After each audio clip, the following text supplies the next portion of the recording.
ये मतलब कि बिल्कुल बियाबान जंगल। आप देखिए इधर साइड चारों तरफ पानी भरा हुआ है, कोई ऐसी जगह नहीं है जिससे आए, बड़ी मुश्किल से यहाँ आना हुआ।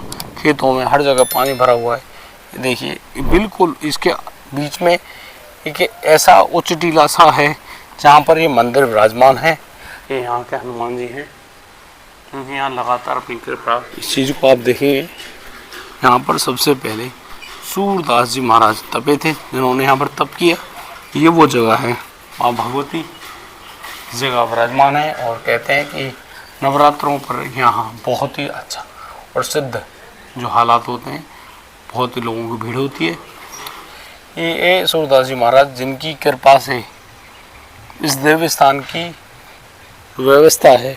मतलब आप जो देख रहे हैं ये तो अभी पानी से बिल्कुल भरा हुआ है, वृक्ष भी सूख गए हैं, देखो आप हालात तो देखो। लेकिन फिर भी यहाँ पर साधु संत लगातार बरकरार रह रहे हैं और अपनी तप में लगे हुए हैं। राधे राधे प्रिय भक्तों, आज हम पहुँचे हैं नारायणी वन धाम मंदिर। ये मतलब कि बिल्कुल बियाबान जंगल। आप देखिए इधर साइड चारों तरफ पानी भरा हुआ है, कोई ऐसी जगह नहीं है जिससे आए, बड़ी मुश्किल से यहाँ आना हुआ। खेतों में हर जगह पानी भरा हुआ है। देखिए बिल्कुल इसके बीच में एक ऐसा उच्च टीला सा है जहाँ पर ये मंदिर विराजमान है। नारायणी वन धाम मंदिर के नाम से प्रसिद्ध है।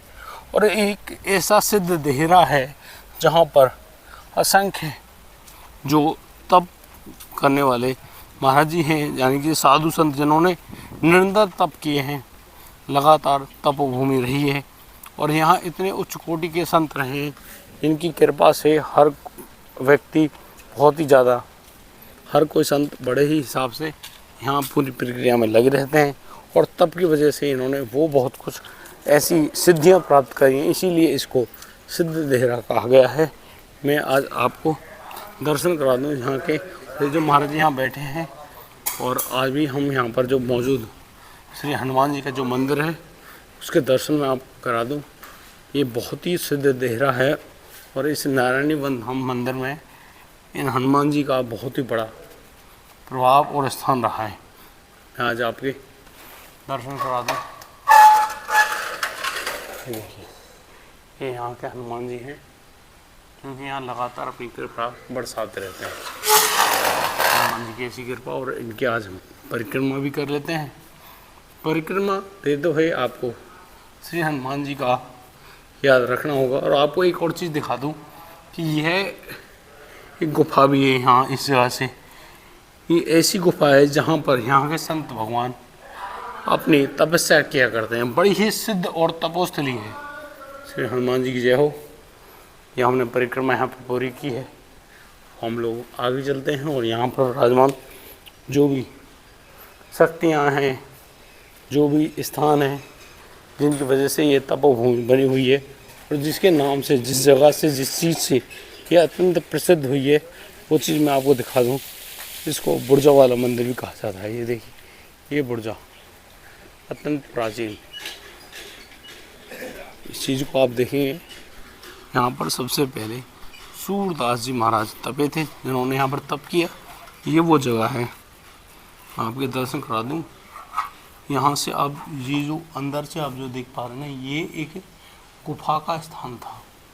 इस जगह पर गुफा होती है और इस गुफा में ये सीधी यहाँ से पांडव वन, जिसके हमने आपको दर्शन कराए थे, यहाँ द्वापर के समय में पांडव लोग आए थे और पांडवों का यह वो स्थान रहा है जहाँ पर उन्होंने अपना अज्ञातवास जो है वो काटा था।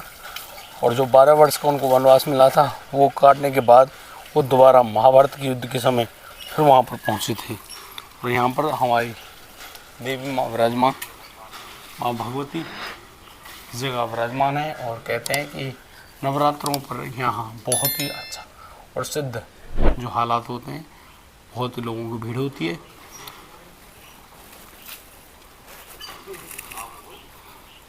यहाँ पानी का प्रबंध। राधे राधे महाराज। ये देखिए ये हनुमान जी के मंदिर का जो ऊंचाई है वो मैंने आपको दिखाई है। और यहाँ पर अब हम आगे बढ़ते हैं। धीरे धीरे विकास कार्य आगे बढ़ते हुए टाइलें लगाई जा रही हैं और मैं आपको यहाँ पर तप करने वाले जो भी साधु संत हैं उनकी समाधि दिखा देता हूँ। इस स्थान की महिमा सिर्फ जांचने वालों को ही पता चलता है, ऐसे नहीं है। और ये यहाँ पर बनी वाले बाबा के चरणों में समर्पित ये कुंड है। ये देखिए, यहाँ जितने भी ब्रज में जितने भी मंदिर रहे हैं उन मंदिरों के साथ जो ये आप कुंड देख रहे हैं, कुंड अवश्य रहे हैं। पानी का प्रबंध हमेशा से रहा है। जंगली जीव, पशु पक्षी सभी लोग अपनी प्यास बुझाते हैं और बहुत ही सिद्ध हालात में ये सब चीज़ें बनी हुई हैं। ये वो बुर्जा वाला जो स्थान है, जैसे हमने देखा था आगे से, ये वो पीछे की जगह है। ये इतना दिव्य स्थान है कि इस जगह से जो गुफा है वो पांडव वन में निकलती है। करीब 8 किलोमीटर दूर यहाँ से पांडव वन पड़ता है और 8 किलोमीटर लंबी ये जो गुफा है ये है पांडवों के लिए मौजूद थी। और मैं आपको बता दूं कि इस जगह पर पांडवों ने मतलब लगातार उस गुफा से निकलते रहे, आते रहे, जाते रहे और स्वयं नारायण भगवान उन्होंने लगातार उनकी सुरक्षा करी। ये हमारे शिवलिंग भोलेनाथ यहाँ पर विराजमान है और मैं आपको यहाँ पर मौजूद जो संत भगवान हैं उनकी जो समाधियाँ हैं वो भी यहाँ पर मौजूद हैं। मैं उनके भी दर्शन आपको कराने वाला हूँ। ये देखिए, यहाँ इस जगह पर सूरदास जी महाराज की समाधि भी है, वो मैं आपको दिखाने वाला हूँ। ये सूरदास जी महाराज की समाधि है। ये देखिए, जो यहाँ पर जिनके प्रकाश से इस दिव्य स्थान को बनाया गया और जिनकी कृपा के साथ ही इस दिव्य स्थान पर लोगों का आना जाना शुरू हुआ। यहाँ पर इस जगह एक और समाधि है, ये हमारे मौनी महाराज जी की समाधि है और बहुत ही बड़ी स्थिति में यहाँ सब कुछ मौजूद है। और ये देखिए, ये जो सूरदास जी महाराज जिनकी कृपा से ये जो दिव्य स्थान है बनाया गया है, मैं आज उनके आपको दर्शन करा दूं। ये देखिए, ये सूरदास जी महाराज जिनकी कृपा से इस दिव्य स्थान की व्यवस्था है जो प्रकाश में है। और मैं आपको एक बात और बता दूं, ये देखिए कितनी अच्छी और शुद्ध कंडीशन में उनकी समाधि यहाँ पर बनाई गई है। और आगे एक और नारायण दास जी स्वामी जिनके पीछे इस जगह की नाम नारायणी पड़ा, ये उनकी, ये देखिए नारायण नंद जी महाराज, नारायण नंद जी ब्रह्मलीन नंगेश्वरी, ये सिद्ध संत रहे इस जगह के जिन्होंने यहाँ पर लगातार तप किया है। और तप के प्रभाव से ही इस पूरे जगह का मतलब आप जो देख रहे हैं ये तो अभी पानी से बिल्कुल भरा हुआ है, वृक्ष भी सूख गए हैं, देखो आप हालात को देखो, लेकिन फिर भी यहाँ पर साधु संत लगातार बरकरार हैं, रह रहे हैं और अपने तप में लगे हुए हैं। और स्वयं भगवान नारायण की सेवा में ये नारायणी धाम बना हुआ है, बहुत ही दिव्य स्थल है।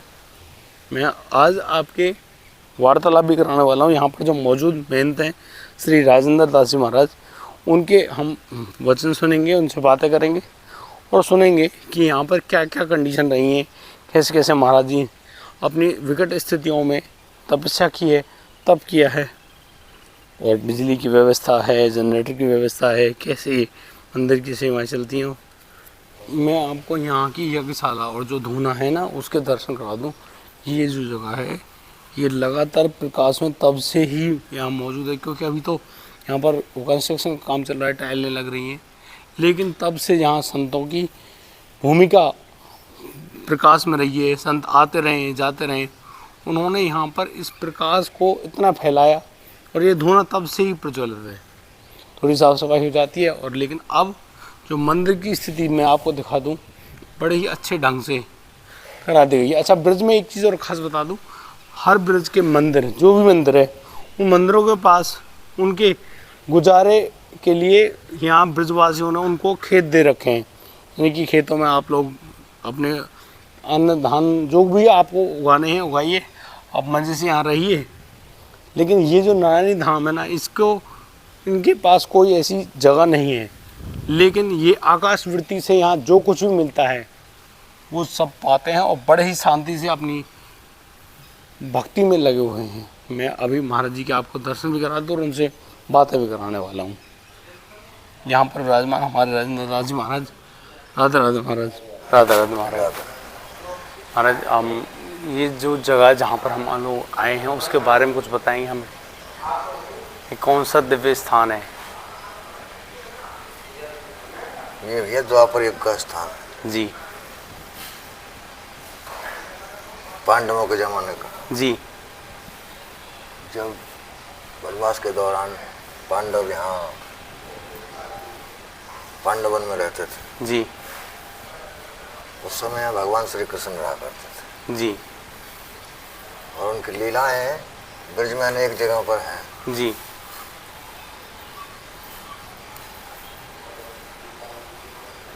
और एक से एक संत यहाँ तब पे भजन कर गए। जी।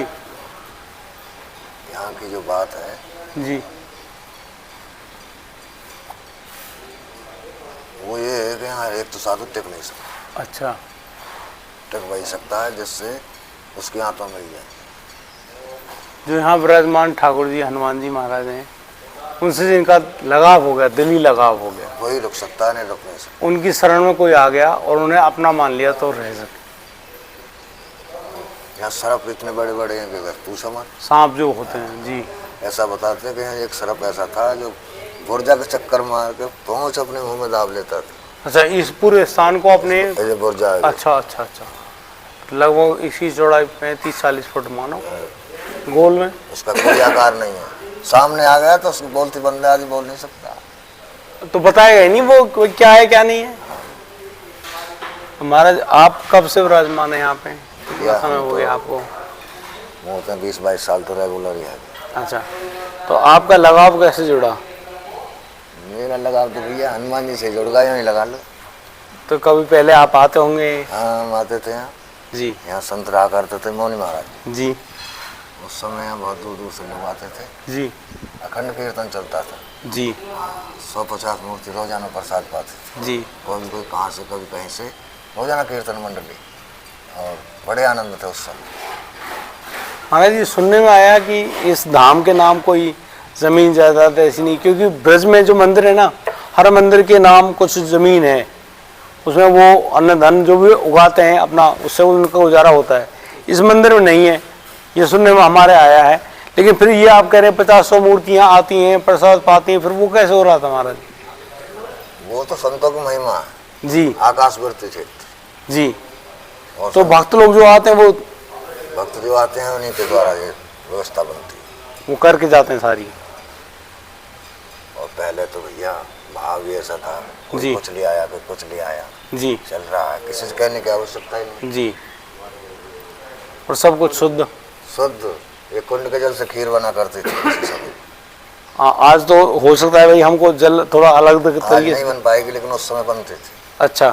दूधिया जल, जल भी एकदम दूधिया सफेद।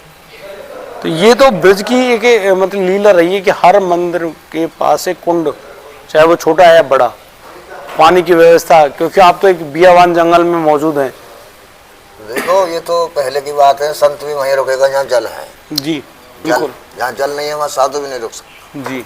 तो वो तो देवता है। तो उधर पांडवन है, वहाँ भी जल की व्यवस्था थी, इधर है यहाँ भी जल की व्यवस्था थी उस समय। बताते हैं यहाँ से करीब 8 किलोमीटर दूर पड़ता है पांडवन। हाँ। तो यहाँ तक गुफा भी थी इनके? उस समय गुफा थी आने जाने की, पांडवों के जमाने में गुफा थी। जी।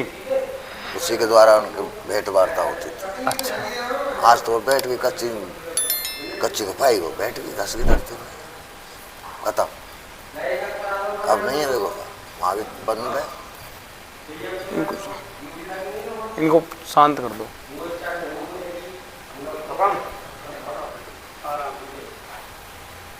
महाराज ये निहायती सत्य था कि यहाँ पर पांडव आए थे, लोगों को यकीन नहीं होता। मतलब आज के समय इस कली काल में हम लोगों पर यकीन की बड़ी मोटी समस्या है, लोग यकीन नहीं कर पाते हैं।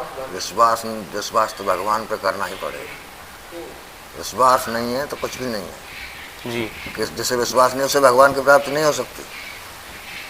तो फिर महाराज विश्वास हम आपने कहा कि भगवान पे यकीन, किसी पे भी विश्वास नहीं तो उसे यकीन हो ही नहीं, भगवान की तो प्राप्ति ऐसी कौन सी स्थिति बने कि जो हम उन पे यकीन कर बैठे? क्योंकि महाराज हम तो बड़े नीच हैं इस मामले में, बड़े अधम पापी हैं, और हमसे ये भक्ति कैसे हो पाएगी, कैसे हम भगवान का नाम ले पाए? भक्ति को ये नहीं है कि भाई तुम आसन लगा के बैठ जाओ जम जाओ जी। वो तो चलते फिरते भी हो सकती है, काम करते रहो, नाम जपते रहो। भक्ति कोई ऐसी चीज थोड़ी है तुमको भाई काम तो बैठा देंगे ठप पे जाओगे। अपना कार्य भी करते रहो, संसारिक जो कुछ भी कर रहे हैं, जो कर रहे हैं वो कर्म करते रहो और अपना भी नाम जपते रहो। तो एक संत तुलसीदास ने कहा कि कलयुग केवल नाम आधार है, ये कलयुग में ही विशेष छूट है। अच्छा। लाखों वर्ष बीत जाते थे तपस्या में, फिर भी सुनवाई नहीं होती थी। और अब कलयुग में सुमर नर उतर ही पारा, केवल नाम के स्मरण से ही वो भाव सागर से पार हो जाता, पार हो जाता। कलयुग में विशेष छूट है, जिसके लिए तपस्या करनी पड़ती थी, कोई तपस्या की जरूरत नहीं। यज्ञ करने पड़ते थे, पहले तो यज्ञ करो तो तपस्या करो, सुनवाई हो ना हो। भागीरथ के वंशजों को कई पीढ़ी चली गई, गंगा जी प्राप्ति नहीं हुई, लेकिन भागीरथ के उसमें गंगा माता धरती पर आई जी। तो ये है, इसमें कितना समय लग जाए कोई जरूरी नहीं है। आदमी का भी कई जन्मों की तपस्या रंग लाती है, एक जन्म में जरूर नहीं डायरेक्ट उसकी मुक्ति होती। महाराज नाम जैसे कि राम कृष्ण जो नाम सुना है उसको सिर्फ हम जपना शुरू कर दें, या फिर गुरु द्वारा मिला गुरु मंत्र या उनके द्वारा मिला नाम, क्या करना चाहिए हमें? सबसे पहले तो जो हमको नाम गुरु ने दिया है जी, उसकी जरूरी है। जब तक हम उसका नाम नहीं लेंगे हमारे लिए वो नाम भी व्यर्थ हो जाएगा। जी। पहले गुरु। जी। तो फिर गुरु कैसे बनाए? गुरु कैसे बनाए? ये भी तो एक मोटी समस्या है, क्योंकि ये भी कहा गया है भैया पानी पियो छान के, गुरु करो जान के। तो फिर गुरु में क्या जाने, क्या देखें, क्या परखें? तुम गुरु में जानना चाहते हो, गुरु भी तो शिष्य में जानना चाहेगा, इसमें क्या? हाँ बिल्कुल, वो तो परीक्षा लेंगे, लूं या नहीं लूं जी अपनी शरण में। क्योंकि जो वो करेगा उसका सारा फल उसके गुरु पर ही आएगा, अगर उसे अपना लेता है तो। अगर वो सही करेगा, गलत करेगा तो भी, गलत करेगा तो भी गुरु मरेगा उसमें। अच्छा। और क्या, भागीदारी हो गई, भागीदारी, पार्टनरशिप। इसलिए नहीं चेड़ा बनाना चाहिए तो पहले परख के अच्छी तरह से। अच्छा। जांच परख के, गुरु भी छान के बनाना, पानी पिए जान के गुरु बनाओ छान के, अच्छी बात है जी। जब मन मिल, बाबा की बात में मन मिला तो भैया काम होता, नहीं तो नहीं होता। फिर गुरु में ऐसी कौन सी चीज देखे खास बात की भैया इनको ये मतलब कि देखो अब जैसे हम निकले, हमें गुरु बनाने कोई गुरु चाहिए, तो आखिर हम गुरु कौन बनावें, कि उनमें कौन सी खासियत देखें कि वे नामी है, बहुत बड़े नाम जप करने वाले हैं, बहुत बड़े तप करने वाले हैं, बड़े प्रेम से बात करने वाले हैं? गुरु वही है जो सच्चा मार्ग बता सके। जी। गुरु वो रास्ता दिखा देता है, अगर उस पर शिष्य चलता है तो पार हो जाता है। घोट कर तो कोई भी नहीं पिला पाता। जी। कर्म उसे खुद करना होगा। जी। कर्म प्रधान विश्व रच राखा। जी। तो कर्म करोगे तो हर चीज संभव है। जी। और कर्म नहीं तो भैया कुछ नहीं। उद्यमेनि सिद्धन्ति कार्याणि न मनोरथे। जी। सोचने से तो कार्य होते नहीं है, कार्य करने पड़ते। तो फिर हम जिस कार्य को कर रहे हैं उसके साथ नाम जब भी कर रहे हैं तो क्या वो काफी है या कुछ और भी करना होगा? काफी कुछ भी नहीं होता, क्योंकि ये ज्ञान है, अथाह महासागर है ये। इसको कोई यह नहीं, इसका कोई रूप नहीं है, इसको भाई हम कोई भी इसमें पूर्ण नहीं है सिवा भगवान। नहीं मतलब पूर्ण तो नहीं हो पाएंगे कभी भी, लेकिन हम पूर्ण जो पूर्ण परमात्मा उनका अंश हैं। तो उसके जैसे लगा लो ज्ञान समुद्र रूपी है जी, ठीक है जी, और हम तो उसके टपका मात्र भी नहीं है जी। तो इसको तो जितना इसमें घुसेंगे जी, जिसका इसमें मनन करेंगे ना उतना ही हम आगे बढ़ेंगे। अब गृहस्थ जीवन में गुरुदेव पत्नी को भी खुश करना है, करो कर्म प्रधान तो करना पड़ेगा। बच्चे हैं, बच्चों को भी खुश करना है, करना पड़ेगा। नौकरी भी है, वहां भी मालिक होता है, उसको भी खुश करना है। ये सब जगह अपनी ड्यूटी है भाई जी। बच्चों के साथ अलग ड्यूटी है। पर साधु संत के पास तो कुछ ऐसी चीज है ही ना क्या नहीं है? फिर जब तो लोग ज्यादातर छोड़ के भैया चलो बाबा जी जाओ। क्या नहीं, बाबा जी होना आसान नहीं है जी। कह देते हैं बाबा जी है जा, हाँ बहुत बड़ी दूसरा जन्म है। साधु होना दूसरा जन्म है, माने तो मौज लेने को हो रहा तो वो साधु नहीं है। नहीं, आज के टाइम में ये बहुत बड़ी लीला चल रही महाराज, जो अपनी जिम्मेदारी है उनसे हम विलग रहे हैं। जब तुम वहां जिम्मेदार नहीं उठा सकते तो यहाँ भी नहीं उठा पाओगे। तुम तो भाग कर आ रहे हो उससे। जी बिल्कुल, युद्ध से भागे हुए हो आप, बिल्कुल भगोड़े हो। कर्म क्षेत्र के युद्ध से भागे हुए हो, घबरा गए कि अब क्या करना, चलो जंगल का चले बाबा जी। हाँ। यहाँ भी चैन नहीं मिला तो कहाँ जाओगे? यहाँ के बाद तो यहाँ भी चैन नहीं मिला तो कहाँ जाओगे? फिर कोई जगह नहीं है तुम्हारी है। तो कर्म से भागो मत, जी, डटो जी। कर्म करोगे तो सफलता मिलेगी बच्चा। परम पूज्य गुरुदेव कहते हैं कि काम करते रहो नाम लेते रहो, काम करते रहो नाम लेते रहो, इससे तुम भवसागर से तर जाओगे। तो ये सिद्ध बात है गुरुदेव। अवश्य, क्योंकि नाम में बड़ी शक्ति है। राम से बड़ा राम का नाम। नाम ही छोड़ूं नाम ना छोड़ूं। हाँ जी, नाम ही से नाम वर्षे। नाम ही से। तो महाराज अगर साक्षात महाप्रभु भी आए हैं, दर्शन दें, ठीक है, कोई बात नहीं। आदर तो सबका होता है जी।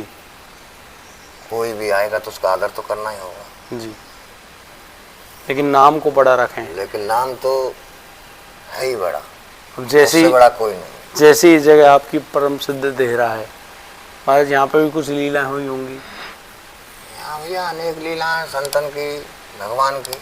फिर कुछ ऐसा संतों के साथ कुछ हुआ हो जिससे मतलब कि हमको प्रकाश मिले, हमें जागरण हो इस बात के लिए। देखो भगवान का कोई रूप नहीं है। जी बिल्कुल, कोई जरूरी नहीं किस रूप में दर्शन। जी, और सभी रूप और वही है। उनका केवल आवाज किया जा सकता है कि वो है जी। और तुम्हें आवाज हो गया ना जी, तो तुम्हारे रोंगटे खड़े हो जाएंगे कि पता नहीं किस रूप में दर्शन देगा। फिर उस चीज के प्रति हमारी वृत्ति बदल जाएगी। बदल जाएगी। वृत्ति भी तो बदलनी जरूरी है। वो तो स्वाभाविक है। नामदेव जी के कुत्ता रोटी ले गए तो वे कुत्ता के पीछे भग रहे, अरे बोल महाराज घी तो लगा लेते हो। बोल चुप ले आज क्यों ले जा। हाँ, तो घी लगवाओ भाई। तो वो भगवान ही तो है जो उसकी परीक्षा ले रहे थे। क्या पता रोटी लेते सोटा मारते, उल्टा कटोरी ले भग दी, केवल महाराज चपर वाले इसका लग जा सोगी रोटी को। तो भगवान प्रकट हो गए। महाराज ठाकुर जी लीला करते हैं सी करते हैं। हम सोचते हैं कि हमारे लिए कभी जीवन में कोई ऐसी क्षण आए, कोई लम्हा आए। ऐसा है, जब भी आदमी जीवन में कष्ट आता है ना, वो समझता है कि मेरे संग गलत हो रहा जी, लेकिन गलत नहीं हो रहा, जबकि उसका निखार है। जी, भगवान तो साफ कर लेते हैं जब उसको शरण में लेते हैं। जी। गुरुदेव 2019 में एक्सीडेंट हो गया इस शरीर के साथ, अचानक से शरीर कोमा में चला गया। कोमा से कुछ काफ़ी टाइम बाद जब जागे तो आधे शरीर में लकवा भी हो गया। आज ठाकुर जी की कृपा से हम इतने हैं जो आप देख पा रहे हैं। गुरुदेव, बहुत से लोग कहते हैं कि वो समय बहुत खराब था, लेकिन मैं स्वयं मतलब कि ये शरीर में जो प्राणी है वो कहता है भाई ये अच्छा हुआ। शायद हम गलत रास्ते में जा रहे थे, वहाँ से बचाने के लिए ठाकुर जी ने ठोकर मार दी और अब हम सही सदगति में पहुँचे। तो क्या हमारा ये सही है या गलत है? ये तुम्हारा मन ही बता देगा कि पहले हम कहाँ थे और अब कहाँ आ गए। जी। और अब तो तुम्हारे मन में इस जीवन के प्रति कदर हो गई है उत्पन्न। जी। जब कदर नहीं थी तो भगवान और कैसा होता है? भगवान का रूप नहीं भगवान का। जब तुम्हारा नेक खुश हो जाएगा उसी में नेक भला हो गया, बस ठीक भाई भगवान है। और नेक बुरा होगा भगवान की बहन को टन्ना। भगवान कौन है? बिल्कुल। आदमी की वृत्ति ऐसी है, लेकिन वो किसी का ना भला करता है ना बुरा करता है। आदमी अपने जाल में स्वयं जकड़ा जाता है। पकड़ा हुआ वो खुद को पकड़ा हुआ है। पकड़ा किसी ने नहीं पकड़ा है, उसको आजाद छोड़ दिया है कि जा भाई कर ले, जो तेरे मन में है वो कर, और जैसा करेगा बस तेरे आगे आएगा। जी। फिर हम किसी कर्म के प्रति ऐसे कैसे सोचें कि ये सही और गलत है? तुम कैसे सोच सकते हो उस चीज की? नहीं, जैसे कि कोई काम कर रहे हैं, अब बात आ रही है महाराज इससे किसी का बुरा होगा या भला होगा, तो हम क्या सोचें करने से पहले? भाई बुरा भला करते क्यों हो? नहीं मतलब जैसे कोई भी काम है, किसी काम को करने के लिए भावनाएं होती हैं। जी। भाई हमें जैसे हम इस स्थान को, हमें ये हमारी भावना ये है कि भाई हाँ हमें बनाना है कुछ, तो बन रहा है ना, तो उसमें बुरा कैसे होगा? बिल्कुल, ये तो सद कार्य है, बुरा कैसे होगा? बिल्कुल सत्कार में। ये तो हमारे अंदर की बात है जी जब हम उसको, हमारी भावना ये है कि हम इसको बढ़ाएंगे जी। किसी भी क्षेत्र में, तो बुरा नहीं हो सकता। अच्छा जी। और भाई रुकावट तो हर जगह मिलती है, रुकावट तो गाड़ी चलेगी रास्ता में, रोड़ा ही मिलेगा, रोड़ा मिलेगा, मिलेगा ना, अच्छा रास्ता मिलेगा, तो हमको बच के चलना है जी। उन ठोकर रोड़ा से हमको बचना है, क्योंकि हमको अपने मंजिल तक जाना है। महाराज जी, एक अंतिम प्रश्न मेरा मतलब कि एक ऐसा है जो हमारे समाज के प्रति एक बड़ी बात है, जैसे हम कहीं बाहर जाएं, किसी से मिलें, कोई अपना मित्र है या कोई कैसे है, तो महाराज उनसे जब हम मिलें तो एक बड़ी बात आती है कि वो अपना दोहरा रोता है, वो परेशान है, वो अपना दोहरा रो रहा है। अब वो रो रहा है, वो चाहता है कि ये जो सुनने वाला व्यक्ति है मेरा झगड़ा ले ले, हाँ मेरी आफत अपना सर ले ले। तो महाराज जी मैं यूँ कह रहा हूँ कि मेरी जिम्मेदारी, मेरे कर्म मेरे साथ हैं, किसी के साथ हैं, तो उसका वजन मैं अपने आप पे क्यों लूँ? क्या ऐसा होना चाहिए? और यदि हम ऐसा करना चाहें तो फिर हम उसके जाल में फंसेंगे, फंस गए तो दिक्कतें होती हैं। यही तो मोह का कारण है, मोह के द्वारा ही जी फंसता है। जी भाई हमसे कोई कर्म बिगड़ गया तो हमें उसकी सजा मिलेगी, हाँ मिलेगी, बिल्कुल, कहीं भी लगा ले। बिल्कुल। हम पे कोई गलती होगी, हमें उसका खामियाजा भोगना होगा, चाहे वो दंड के स्वरूप में, चाहे कैसे भी उसकी पूर्ति करनी पड़ती है। अब आदमी कोई परेशान है, भाई मेरे पिता ने हृदय, कैसे हृदय वक्संग तो गति बनी हुई है ना समय की, जो उसने कर्म किया वो उसके आगे वो तो भुगतेगा, भुगतेगा, उसमें दूसरा कुछ नहीं कर सकता, शांत बना दे सकता है जी जी, कि भैया समय आने पर सही होगा, जबकि जब तू सही चलेगा तब भुगत लेना, ये भुगतना होगा। बिल्कुल, इससे भागेगा तो ये और विशाल बन करके और तेरे आगे आएगा और जकड़ेगा। फिर महाराज ये एक चीज बता दो, हम मतलब ये जो शरीर है ये आत्मानव जीवन है, मनुष्य बन गए, कुत्ता बन सके, बिल्ली बन सके, आखिर हम मनुष्य बने क्यों? और मनुष्य बन गए तो फिर हमारा मुख्य जो लक्ष्य क्या है, हम करने कहाँ हैं दुनिया में?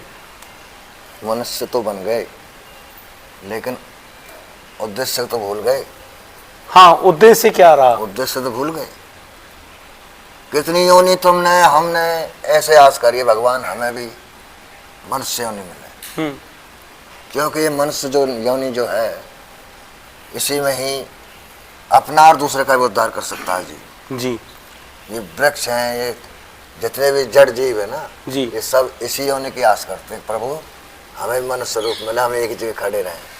देवता भी तरसते हैं ना, तो इसके लिए कर्म करना पड़ता है। ये मनुष्य योनि मिलने के कारण श्रेष्ठ योनि है, सबसे सब योनियों में श्रेष्ठ योनि है। और इस योनि में भी आकर के जीव माया में फंस जाता है।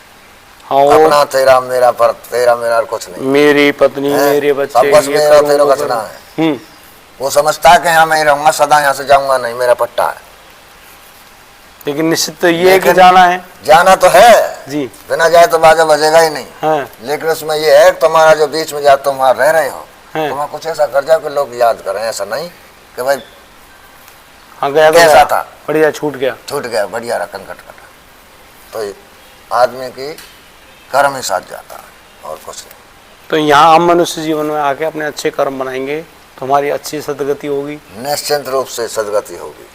और हम कहेंगे कुछ करेंगे कुछ, तो भैया वाह के तो बड़े बड़े ठाट है, तब मैं सुधार ले जितके चाह कहीं ना एक ठोकर में वहाँ फेंक दियो, एक ठोकर में ऐसे ही सूदो कर ले, ऐसे ही होता जल्ला देन जी, एक ही ठोकर में शुद्ध कर दिया हनुमान जी ने। वो तो जरूरी है महाराज, वो उनकी ठोकर तो इंसान जाके समझो हो ना जी, वो हो ना रुकेगो ना। मैंने स्वयं कई जीवन ऐसे कई सब मान जा रहे गड़बड़ रहने वाली है जी, लेकिन वो नहीं माने और उनको कार्य उन्हें भुगता फिर भुगतना पड़ा जी, भुगता उन्होंने। जब मैं कह रहा हूँ तेरे समय सही ना कैसे ना सही गए तुम ना पता कैसे सही ना पर सही ना, वे दूसरे कोमा में चले गए। अच्छा जी, हाँ जी, जान नीट बची महाराज। तो हमें धींगरापना नहीं चलता, कहते हैं कि काल के आगे किसी की नहीं चलती। गुरुदेव कहते हैं प्रथम भक्ति संतान कर संगा। महाराज अभी संतों के पास हमारा जाना आना होता है, उनसे वार्तालाप करने की हम कोशिश करते हैं, उनसे ज्ञान प्राप्त करने की कोशिश करते हैं। क्या ये सही मार्ग है जो हम कर रहे हैं, क्या है गलत है? देखो संतों का सानिध्य तो दुर्लभ है जी। संत समागम हमारी कथा तुर से दुर्लभ दो है जी। स्वत द्वारा और लक्ष्मी तो पापी के भी हो।